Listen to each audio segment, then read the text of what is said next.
All right, so for today's lower back lumbar spine gentle decompression, we're going to be using a yoga block. You can use a folded towel or a blanket as well instead if you don't want as big of a release, or if just you're extra sensitive and in a lot of pain, I'd recommend going lower first, and then a chair and or a wall nearby.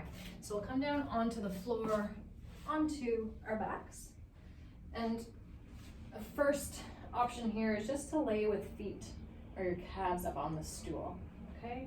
So from here we can do a few little pelvic rocks, thinking about drawing puke bone towards belly button and working even harder. That will cause your low back to lengthen. Not pushing too much into the legs at all, but really just that work comes from the lower rectus abdominis. Exhale, you can connect a little bit more and pull that puke bone towards belly button, which hollows your lower belly and lengthens your low back. You can stay there, or you can put a little towel underneath of your low back. Option to bring the block just up and under. Be careful of the chair when you do that. Option to come down onto the floor, lift your hips, and then come back down. You can stay here if that feels comfortable. Legs can also go long, although I find that can still pinch a little bit higher in the low back. So if you have some stenosis or any issues in the low back that cause that sort of pinching sensation, I would just keep your knees high, and then option again to bring your feet back up on the chair seat, or you can go onto the wall. Here, palms can face up, and we drop in and breathe.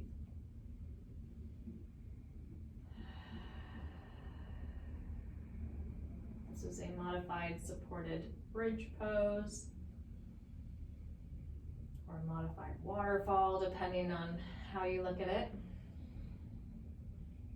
But taking your time to breathe into the back sides of the lower ribs, belly, pelvis.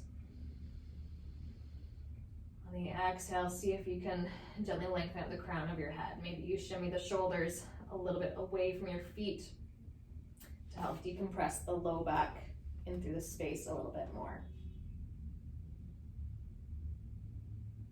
Option to stay there for another 3 breaths, 5 breaths, 10 breaths, however long you like. Be mindful though that as you come down, the longer that you're there, your legs may go a little bit tingly or numb, so be mindful of that. When you do come back down, feet come to the earth, and we'll go to lift the hips and come back down.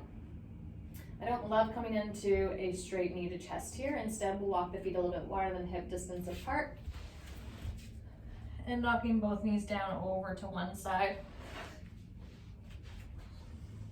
and over to the other, coming into leg windshield wipers. Can feel really nice. Okay. Option to stay with leg windshield wipers just in 90-90, or if you want a little bit deeper here, you can hook that ankle on the top of that outer leg. Breathe, that hip is lifted. And then when you're ready, other side, 90-90 stay, or go a little bit deeper here. Okay, this hip can lift, the leg that's internally rotated can help lift. And then you'll get that nice sort of stretching through to the leg, glutes, low back, and hip. Play, see how it feels. Let me know if you found any other modifications that you found worked well for your body. See you next time.